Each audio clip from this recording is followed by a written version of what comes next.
Bien, entonces estamos en cadena respiratoria. Vamos viendo cómo esto se vuelve un poquitito más complejo. Después de este resumen vamos a ir, bueno, esto no es tan importante. Vamos a detener más aquí. Bueno, entonces esto es lo que actualmente sí, se sabe de lo que son, lo que es sí, todos los complejos que involucran al pasaje de electrones en lo que es la cadena respiratoria, ¿sí? Esto sería el esquema de la bicapa lipídica de la membrana, y estamos hablando de la membrana interna de la mitocondria.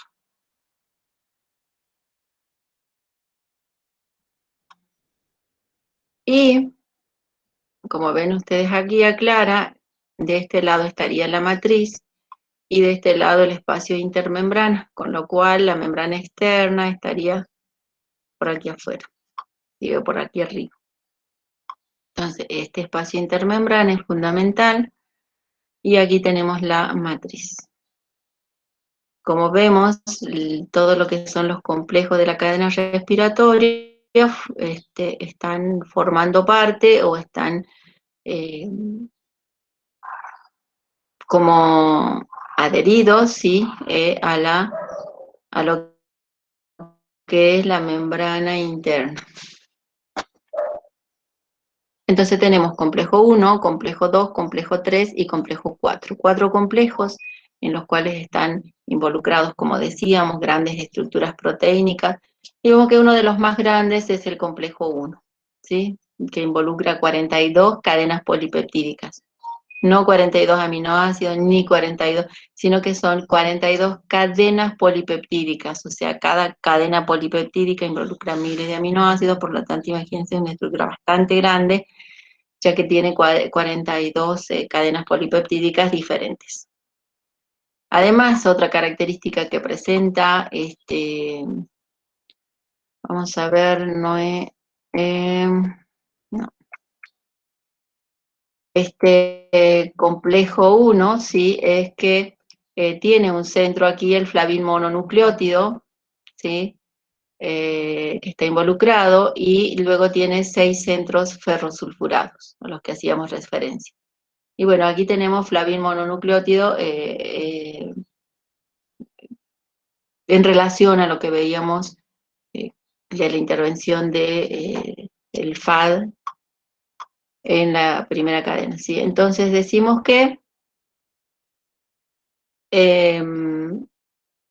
este sistema, ¿sí? El sistema 1 recibe el nombre de NADH o ubiquinona óxido reductasa.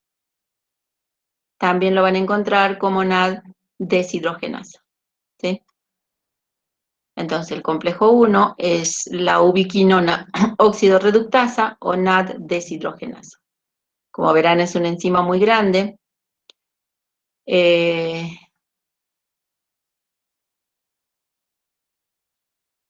que también tiene, ¿sí? Que ocurre en este, qué es lo que pasa, ¿sí? En este complejo, que veíamos nosotros que el NAD, y ven acá que ya el NAD solamente está escrito, no está detallada la estructura, puesto que nosotros ya lo vimos en detalle cuando en la primera parte, ¿sí? Vimos la estructura del NAD, la parte que se involucra, ¿sí? Entonces tenemos que el NAD se reduce cuando reacciona con el sustrato, y ese NAD reducido se va a oxidar cediendo esos protones y esos electrones en lo que es la cadena que se forma para el pasaje de electrones y de protones a través de este complejo. Entonces, hasta llegar a la formación de una quinona reducida, que es la que va a transferir los electrones al complejo 3. ¿Sí? Entonces, el NAD, que está en su forma reducida, se oxida, cede los equivalentes de reducción, que son tomados, dijimos que acá está el flavin mononucleótido. A ver, vamos a ver si podemos usar el puntero.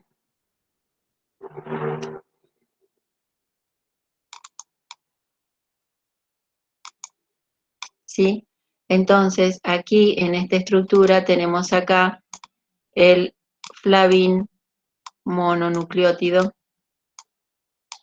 que va a ser el primero que va a recibir esos equivalentes de reducción. Flavin mononucleótido, y luego continúan, ¿sí?, los centros ferrosulfurados. O sea, ya habíamos visto en qué consisten los centros ferrosulfurados, entonces lo vamos a esquematizar con hierro y azufre, ¿sí? Entonces, pasan a través del flavinonucleótido, a través de los centros ferrosulfurados, pasan los electrones y van transfiriéndose los electrones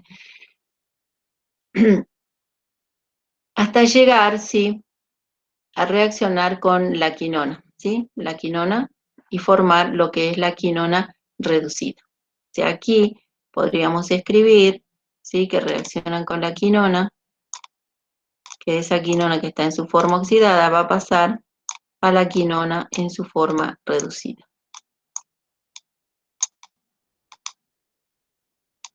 Dos protones, ¿sí?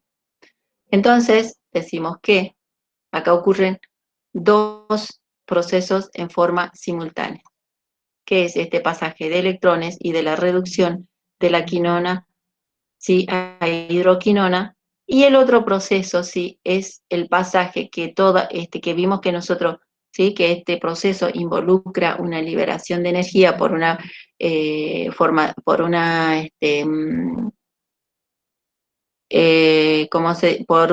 liberación de energía, porque el delta D es positivo y da lugar a la variación de energía libre negativa, que esa energía es la energía necesaria para que 4 protones, ¿sí?, pasen a lo que es el espacio intermembrana. Esos 4 protones pasan al espacio intermembrana. Todos esos dos procesos se dan en forma simultánea, ¿sí? Entonces, como veíamos, el NAD es el que inicia cediendo los equivalentes de reducción, flavin mononucleótidos, cetros, ferrosulfurados, hasta llegar a la formación de la quinona, en esto que es esta parte de esta enzima que es parte integral de lo que es la membrana, ¿sí?, y da lugar a la formación de la quinona reducida, que en este caso la escriben acá porque es la que se va a desplazar, la que se está desplazando, ¿sí?, eh, hacia el complejo 3.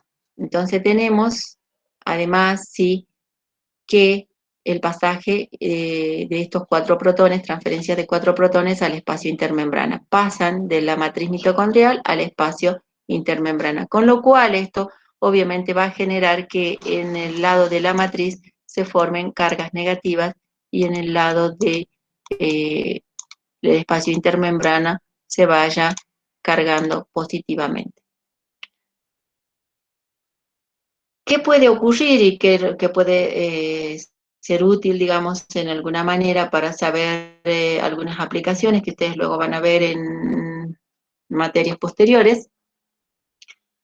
Que sí se trata, ¿sí?, con rotenona, que es un producto vegetal utilizado como insecticida, la rotenona puede inhibir, ¿sí?, este flujo de electrones en esta etapa, ¿sí? Entonces, se corta, se inhibe el flujo de electrones desde los centros ferrosulfurados a la quinona, se inhibe acá y por lo tanto se interrumpe la cadena respiratoria y se provoca la muerte, sí, de los insectos. Digamos, es como actúa un insecticida en el caso de la rotenona.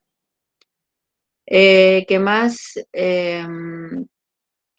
Formados, y esta hidroquinona es la que se va a desplazar, dijimos, desde el complejo 1 hasta el complejo 3. O sea, que es la que va a llevar los equivalentes de reducción, tanto protones como electrones, desde el complejo 1 al complejo 3.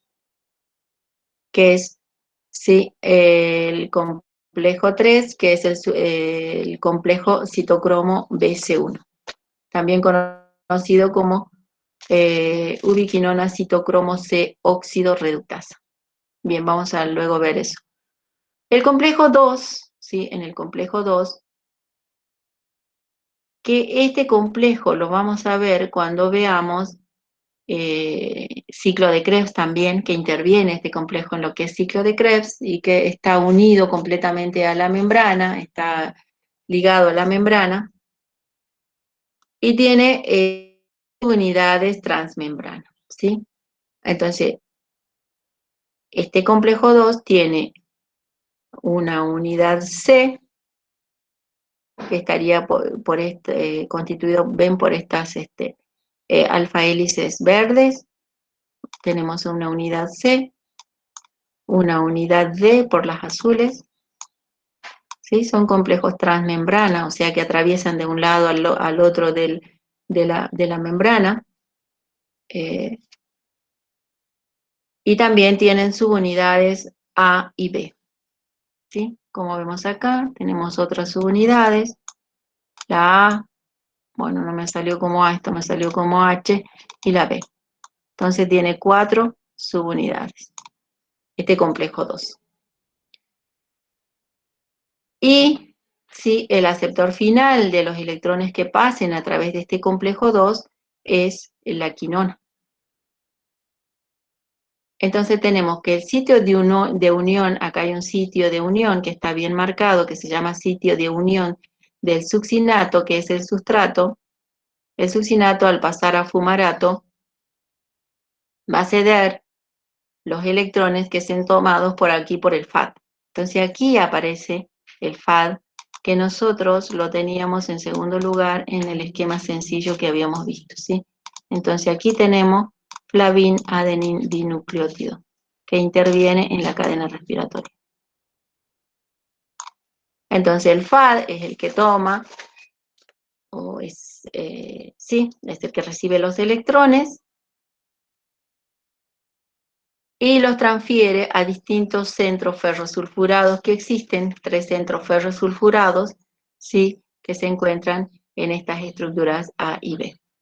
Entonces, el centro de unión del succinato y los centros ferrosulfurados están en estas estructuras A y B, que son las que transfieren los electrones. Hay electrones que se van a perder en este sistema, ¿sí? Que se van a perder y van a producir especies reactivas que se conoce como ROS, ¿sí? Eso lo vamos a ver después, ahí acá un esquema, ¿sí? Y que van a formar peróxidos, superóxidos que son un poco nocivos, digamos, ¿sí? Que ese efecto se tiene que contrarrestar.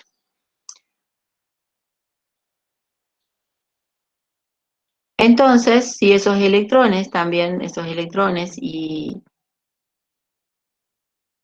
el efecto este es de contribuir a la reserva de la ubiquinona, ¿sí?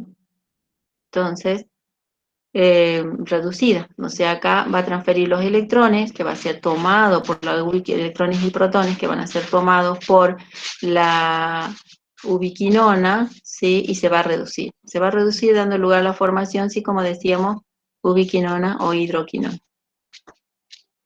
Bien, esa es una pequeña diferencia entre lo que veíamos que del NAD pasaba directamente al FAD, ¿sí? En este caso es el FAD, otro aporte de electrones y de equivalentes de reducción, para la formación de la quinona reducida. Esa quinona reducida es la que va a ingresar, a ver si no, al complejo 3. Pero no dijimos el nombre de este complejo 2, ¿sí? Es succinato deshidrogenasa, ¿sí? O sea, viene de acá, del sustrato y de la actividad que sufre, que se produce, que es la deshidrogenación, porque la transfiere los equivalentes de reducción a la quinona. Entonces, este complejo se llama succinato deshidrogenasa, y como vimos, está formado por 4 subunidades proteicas y 5 grupos prostéticos, que son los que actúan a nivel de FAD, a nivel de centros ferrosulfurados, ¿sí? Y de sitios de unión de la ubiquinona. Entonces, otra vía, ¿sí? Sería esta por la que se transfieren, y ya tenemos la presencia de la quinona que se va a reducida, no que se va a reducida, que transfiere esos equivalentes de reducción a este complejo 3, ¿sí? Bien, hasta ahí vemos entonces complejo 1, complejo 2 y complejo 3. En el complejo 3, ¿sí?, que se conoce con el nombre de complejo citocromo BC1, o también como ubiquinona, citocromo C óxido reductasa. Ubiquinona, ¿sí?, que viene de acá, ubiquinona, citocromo C óxido reductasa. Así se llama todo este complejo, que es una enzima, que es el complejo 3 de la cadena respiratoria. Este es un dímero, ¿sí? Vemos que tenemos de acá una parte igual a esta parte. Entonces es un dímero, que está formado por dos unidades monoméricas, ¿sí?, de citocromo. Estas dos unidades monoméricas están rodeando lo que es una especie de caverna que se produce en el medio de estos dos, lo cual permite una libre circulación de este citocromo dentro de este complejo, llevando tanto electrones como protones, y transferirlos al citocromo C, ¿sí?, que es un complejo pequeño que se transporta, el citocromo C, que se va a transportar del complejo 3 al complejo 4. Entonces, vamos a hablar, sí, aquí se habla, por ahí van a ver, de quinona N, cuando se encuentra, sí, para el lado de la matriz, o que se desplaza a través de la membrana por esta caverna que se produce dentro de este dímero, y tenemos la quinona, si vemos acá, ¿sí?, P, de acuerdo a donde se encuentre. Y simplemente va a ceder, ¿sí? Se va a encargar de ceder los protones a el citocromo C.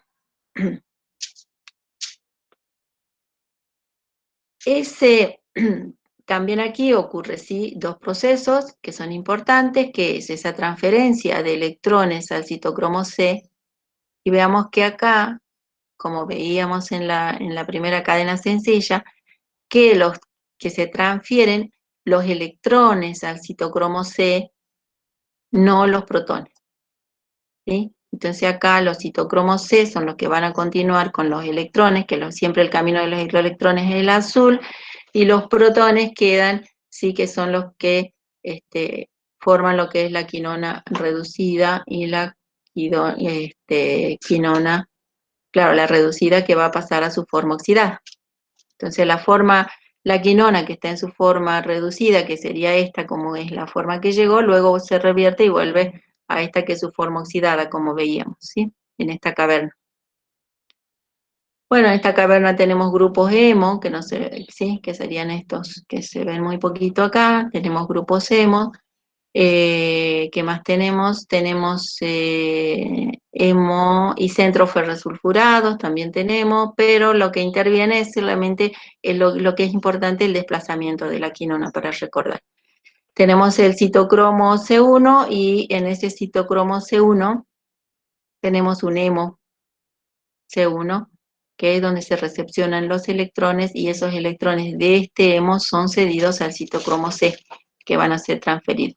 Pero cada citocromo C va a recibir solamente un electrón. Entonces, por cada citocromo se va a transferir un electrón, por lo tanto van a necesitar acá la intervención de otro citocromo para que transfiera otro electrón.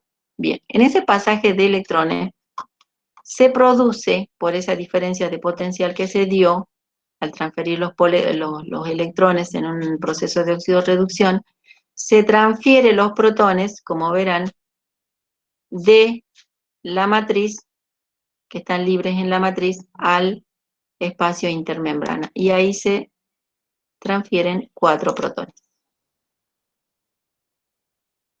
Entonces, se transfieren 4 protones, y el citocromo C continúa con el proceso de transferencia de electrones a la citocromo oxidasa, que es el complejo 4. Entonces tenemos que en el complejo 4 que está formado por otro subsistema, 1, 2, 3. Lo importante es que en el sistema 2 tenemos un lugar a donde se van a recibir los electrones cedidos por el citocromo, ¿sí? Que es cobre A. Acá hay una molécula de cobre que es la que va a recibir los electrones, los va a transferir, ¿sí? Al sistema 1, donde existe otro cobre B, ¿sí?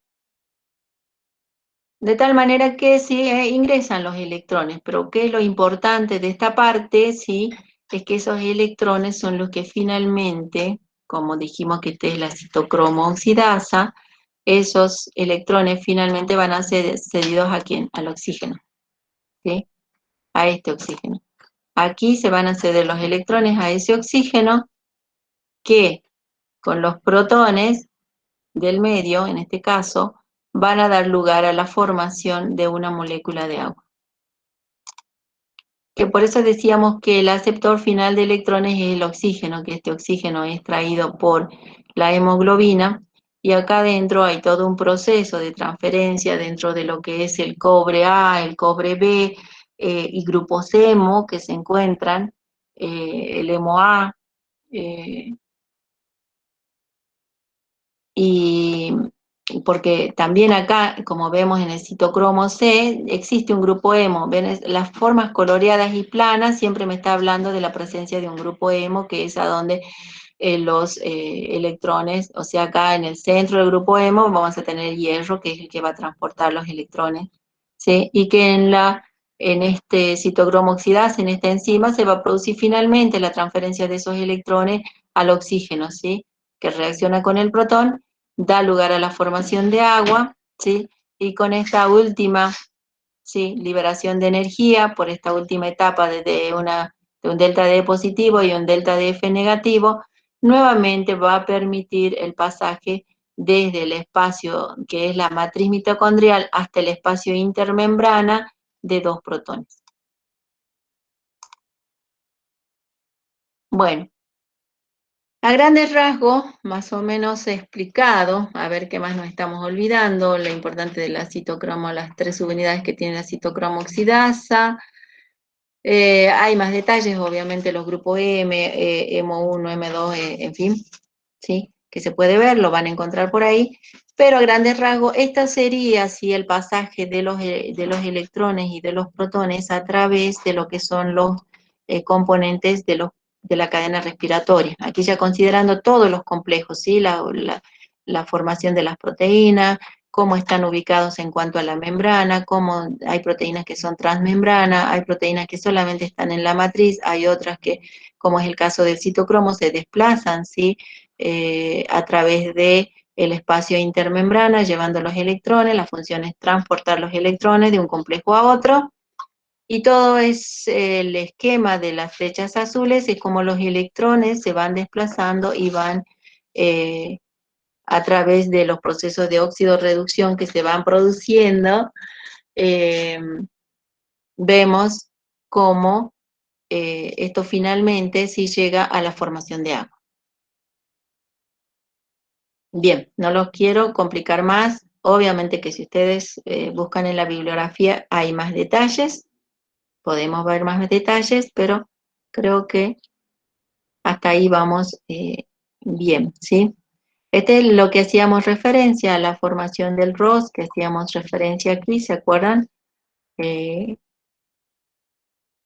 el complejo 3, del otro lado, sí, como el oxígeno, sí, puede que se cargue negativamente y forme superóxidos, ¿sí? Que van a necesitar de la actividad de la glutatión reductasa para que nuevamente vuelvan e ingresen al ciclo, ¿sí? Porque se va a formar agua oxigenada que va a pasar a agua cuando se oxida, y entonces va a producir que el glutatión se haya una reducción, a ver, si este se oxida, acá va a haber una reducción, y esa reducción luego esos protones los va a ceder, ¿sí? para que nuevamente formen parte del NAD, ingresen, ¿sí? A otro nucleótido que es la nicotinamida transhidrogenasa, o directamente ingresen como NAD y inicien de nuevo, estén libres esos protones para iniciar su proceso en la cadena respiratoria, porque estos son tóxicos, no deben mantenerse dentro del organismo. Entonces, una manera de eliminarlos sería esa, ¿sí? Bueno, acá hay una reducción, eso es lo que pasa en casos de estrés oxidativo y demás. Bueno, pero en la cadena respiratoria, como para hacer referencia a la producción de ROS. Bueno, acá está el modelo quimiosmótico. No hablamos de eso. El tema del modelo quimiosmótico fue fundamental, una etapa fundamental en la cual Mitchell, uno de los investigadores, ¿sí? Que ya en el 61, uno habla como reciente, pero a veces ha pasado tanto tiempo, Peter Mitchell en el 61 establece esta hipótesis, que luego a través de los años se confirma y cada vez se sabe más, ¿sí? De este modelo quimiosmótico, ¿sí? Que es el pasaje, ¿sí? De los electrones, se producen ecuaciones químicas, o sea, de proceso de óxido-reducción, pero también tiene que ver con el pasaje a través de la membrana. Bien, aquí podemos ver, ¿sí? Qué es lo que ocurre en forma sintética. Ya vimos cómo los electrones van pasando de un complejo a otro, cuáles son los complejos que reaccionan, ¿sí? Cómo los protones pasan de la matriz al espacio intermembrana, ¿sí? Cómo pasan al espacio intermembrana, cuántos protones pasan en el complejo 1, cuántos en el complejo 2, cuántos en el complejo 4, ¿sí? Y también acá tenemos que nos habla de un potencial químico de delta de pH. ¿Qué quiere decir? Que al pasar los protones a este espacio, acá vamos a tener un pH positivo y acá uno negativo. O sea, vamos a pasar, acá va a ser ácido y acá va a ser alcalino. Entonces el pH en el interior se va a volver alcalino. Y también un potencial eléctrico, ya que se produce cargas negativas en el interior y cargas positivas en el exterior. Tanto si esa diferencia de pH, ese diferencial de pH como ese diferencial de potencial eléctrico van a impulsar la síntesis de la formación del ATP por una fuerza proton motriz. Por eso dice fuerza proton motriz. Porque esas dos condiciones van a hacer que a través de la ATP sintasa se produzca, ¿sí?, el ATP, que el ADP reacciona con el fósforo inorgánico y la energía va a estar dada por esta relación del pH y de la diferencia del potencial eléctrico, que va a hacer que esta ATP sintasa permita que el ADP reaccione con el fósforo inorgánico y dé lugar a la formación de ATP. Bien, en síntesis, eso. Luego la formación de agua, ¿sí? Sí o sí, eso se sigue manteniendo, la formación de agua, ¿sí? ¿Dónde se inicia? Se inicia con el NAD o con la reacción del succinato que pasa a fumarato, ¿sí? Entonces, se va a producir una oxidación, acá también una oxidación, con lo cual se inicia este proceso. Bien, ahí estaría el modelo quimiosmótico de Mitchell, ¿sí? Que a partir de ahí hay toda una teoría de reacciones biológicas de oxidación conocida como teoría quimio-osmótica, que es uno de los grandes principios unificadores de la biología del siglo XX.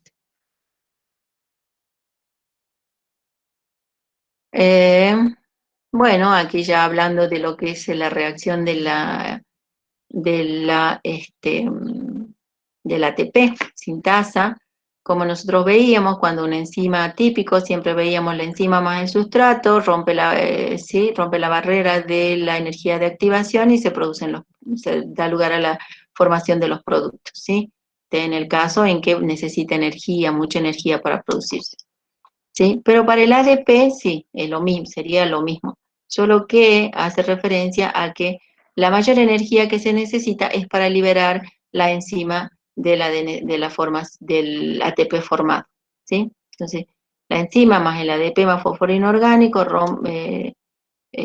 pasa un cierto nivel de energía de activación, se forma el complejo enzima ATP y la energía que necesita para que se libere el ATP de esa enzima es bastante alta, pero bien, está dada por la reacción que acompaña, ¿sí? Como vimos. Nada más, eso es un esquema para que... Y esto, para complicarles un poquito más el día, este, tenemos acá, recuerden este esquema que era tan sencillo, los protones pasan a través de la enzima sustrato, perdón, de la ATP sintasa, pasan los protones, esto hace que todo un sistema de energía motriz, energía tanto producido por el potencial de pH y el potencial eléctrico, os forme la ATP-ADP. Bueno, no es tan sencillo, es un poquito más complicado, y según John Walker, eh, tendría esta forma la estructura del complejo de ATP sintasa mitocondrial, ¿sí? Esta sería una porción del complejo en la cual es importante todas estas proteínas, como ustedes verán, son todas proteínas, y tiene alfa, beta, beta, ¿sí? Como ustedes verán acá, alfa, alfa, alfa, beta, beta, beta en lila, ¿sí? Y para acá son importantes las betas, que es lo que ocurre en los espacios beta, ¿sí? Bueno, ahí tenemos otra vista de todo el complejo, ¿sí? Esto sería cómo están dispuestas las proteínas, esquematizado como ya vimos por láminas, por el alfa hélice, y este sería un esquema, ¿sí? Entonces acá tenemos lo que veíamos, la parte de las proteínas, las alfa, las beta que forman, ¿sí? Y este del lado N, o sea, de la matriz. Acá estaría, nos va a confundir un poquito porque este está inversa de lo que veníamos viendo, ¿sí? Entonces la matriz estaría acá arriba y acá estaría el espacio intermembrana. Entonces, si los protones tienen que pasar de alguna manera a través de esta bomba y liberar energía para que el ADP más fósforo inorgánico pase a TEP, ¿sí? Entonces interviene todo este sistema gira, este sistema es fijo, este del medio también es fijo, es móvil el resto, ¿sí? Este sistema es el que gira también, junto con este, por la fuerza que produce el pasaje de protones. Entonces, es un ciclo que se produce, ¿sí? Cuando se ha producido la formación de la TEP, tres protones que están en el espacio intermembrana que pasan a la matriz hacen que esto gire y se libere, ¿sí? Ese ATP formado y gire, ¿sí? Cuando eso se ha liberado ya en la otra etapa, ¿sí?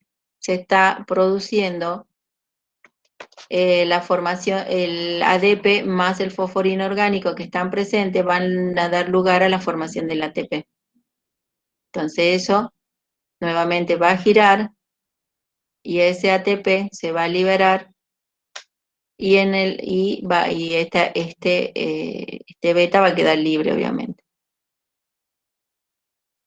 Y así, en este ADP, nuevamente en esta parte beta, el ADP, se va a unir el ADP más el fósforo inorgánico para dar lugar a la formación de un ATP. Y de acá se ha liberado el ATP que se había formado en esta etapa, ¿sí? Y acá se forma el otro ATP, que es el que finalmente se libera. Son 3 ATP que se liberan por cada giro. Por cada 3 protones, un ATP.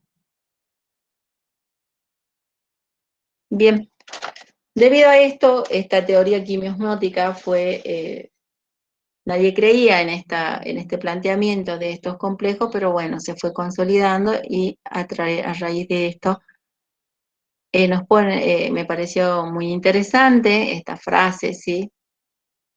Si se nos presenta una idea, no debemos rechazarla solo porque no está de acuerdo con las deducciones lógicas de una teoría aceptada.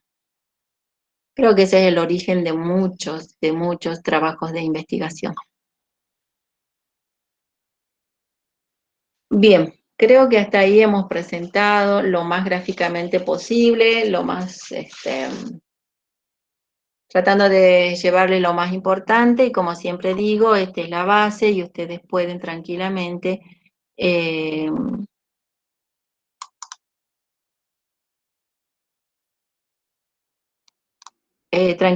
buscar otras opciones, buscar más, no otras opciones, sino ahondar más en el tema si a ustedes les interesa.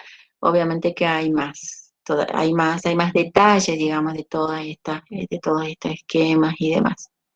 Bueno, habíamos buscado obviamente que no logro hacerlo todo sola, me ayudan, pero bueno, a ver si sale el tema de, para cerrar, sí, ya un video donde se ve cómo los electrones van pasando de un complejo a otro. A ver si podemos verlo, si está posible, no sé cómo anda mi internet.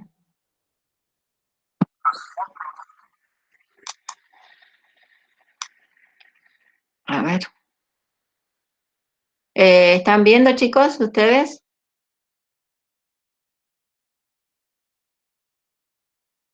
Chicos, ¿ven la presentación? Por favor, me confirman, es que no puedo volver a la página. ¿Sí la ven? Bien. Está en inglés, ustedes vayan imaginando lo que nosotros vimos en castellano, ¿sí? Las mejores imágenes se consiguen en inglés. No me gusta admitirlo, pero lo tengo que admitir.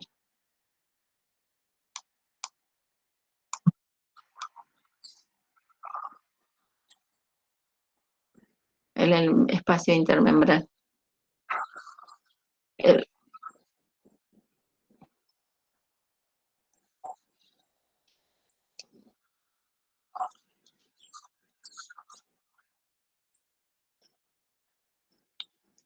Empieza por atrás, por la formación de agua.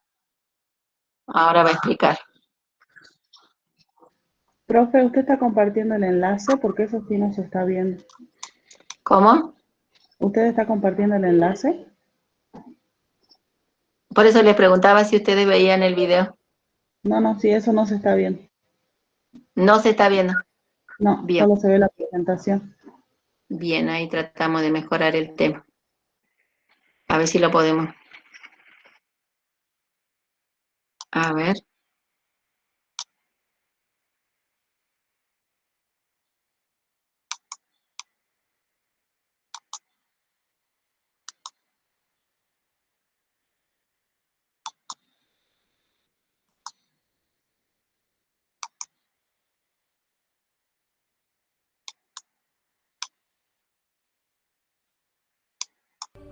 Together, they effectively make the entire surface of the inner mitochondrial membrane. Ahora sí se ve, profe. Those that make up the human body contain membrane-bound organelles with specialized functions. Mitochondria are double-membraned organelles that harness most of the energy that cells need to grow and reproduce. Nearly all of this energy comes from reactions that take place at the inner mitochondrial membrane.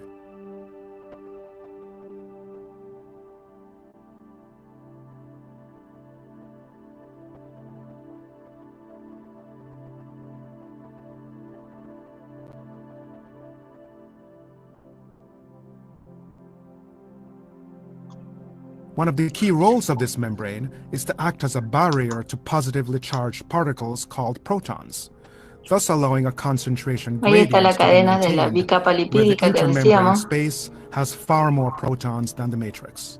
La matriz acá está inverso de lo que yo les mostraba, la matriz está hacia arriba y el espacio intermembrana hacia abajo. The membrane also contains a large protein complex called the F1, F0 ATP synthase, which uses the proton gradient to drive the synthesis of ATP molecules. These ATP molecules ultimately provide the energy for most of the cell's reactions. Just as man-made power plants produce electrical energy by using the flow of wind, water, or steam to rotate a turbine, the synthase makes ATP by using proton flow from one side of the inner membrane to the other to rotate protein subunits. If there is no proton gradient, synthase subunits stop rotating, and the cell can quickly become starved of energy and die.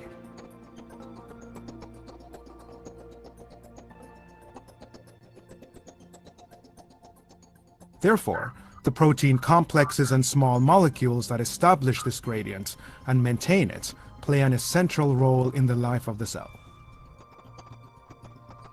At the heart of this system are 4 protein complexes, numbered 1 through 4. Complexes 1, 3, and 4 directly pump protons from the matrix into the intermembrane space. Complex 2 does not directly pump protons, but it does promote proton pumping in complexes 3 and 4.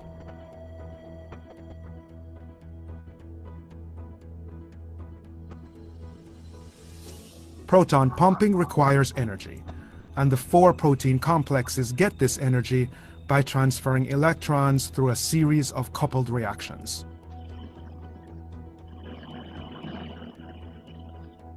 This linked process of electron transport is why the 4 complexes are collectively referred to as the electron transport chain. Let's focus on complex 1.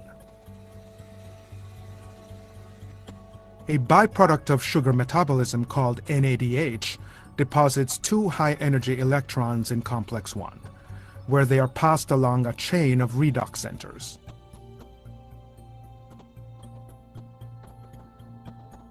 Redox centers are clusters of atoms that have different affinities for electrons based on their unique atomic configurations. Let's closely consider a pair of redox centers to reveal 2 reasons why an electron moves from the top redox center to the bottom. First, the bottom redox center has higher affinity than the top one. Second, the distance between these adjacent redox centers is ideal for an electron jump to occur, which explains why electrons typically don't bypass the bottom redox center.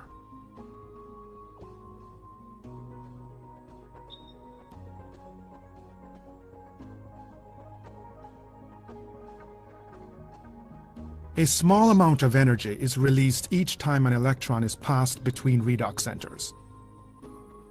Complex 1 harnesses this energy across all the redox centers and uses it to pump protons.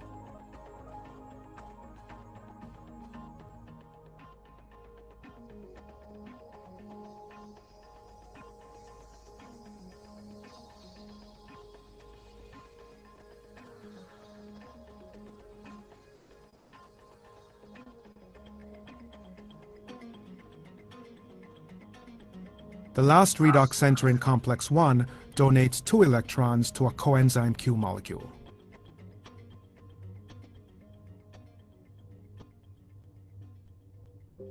Complex 2 is similar to complex 1 in 2 important ways.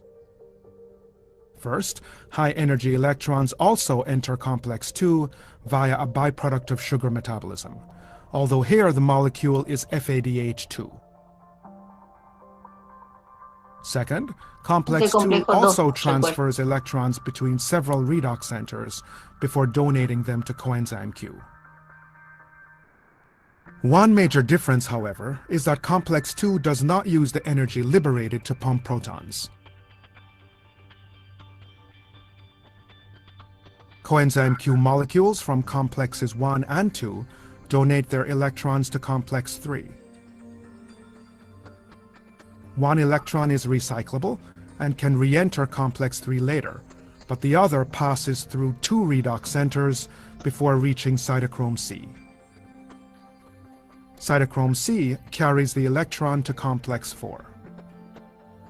The electron transport chain ends in complex 4, where a series of reactions involving 4 electrons converts a molecule of oxygen to 2 molecules of water. The proton gradient is strengthened because 4 protons from the matrix are incorporated into water molecules, and another 4 are pumped into the intermembrane space. In the absence of oxygen, the electron transfer comes to a halt, meaning that ATP synthesis also stops. Indeed, the reason we breathe oxygen is so that it can serve as the final electron acceptor at the end of the electron transport chain. In this animation, we have explored each protein complex in isolation, but in reality they are very densely packed. Together, they effectively make the entire surface of the inner mitochondrial membrane a giant cellular power plant.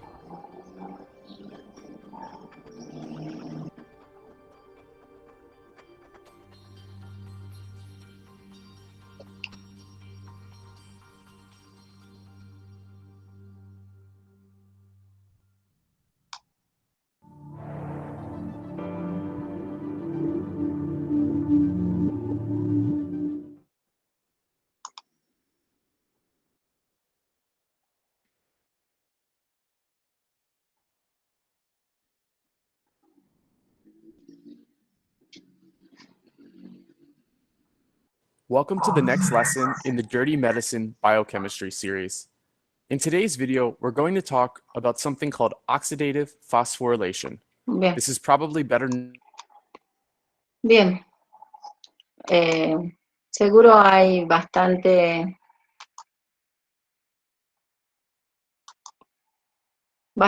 más en cuanto a animaciones y videos para este tema de los complejos, ¿sí? Ese me pareció bastante, digamos, interesante por el hecho de que muestra cómo los electrones se van desplazando, ¿sí? Dentro de lo que son los complejos. Por ahí yo ya le di algunos detalles, pero otros no están, pero se entiende, ¿sí? Cómo van pasando de un complejo a uno, de un complejo a otro, y cómo se llega finalmente a la formación de las moléculas de agua, con el consecuente pasaje de protones, con la formación de esos delta que me permiten esas variaciones, ¿sí? Tanto de pH, ¿sí? Como de potencial eléctrico, que me permiten el funcionamiento de la ATP sintasa y la formación de ATP. Bien, ¿cómo vamos hasta ahí? Ya estamos un poquito cansados. Creo que ahí, a ver. Bien. Si vemos,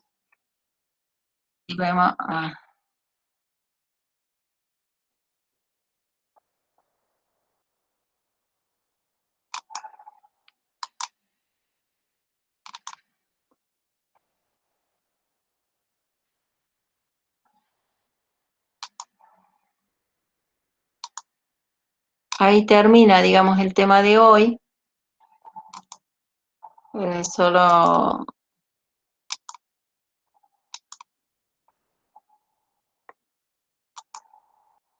Solo quería dejarles esa última frase que está muy bonita, muy linda para pensar, para reflexionar, ya que no todo es teoría, puro teoría.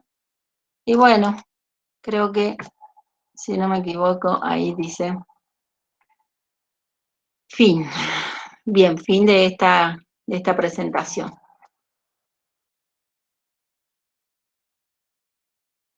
Bueno, como vamos con las preguntas, entendimos algo, nos dio una idea de algo, era nuevo todo, era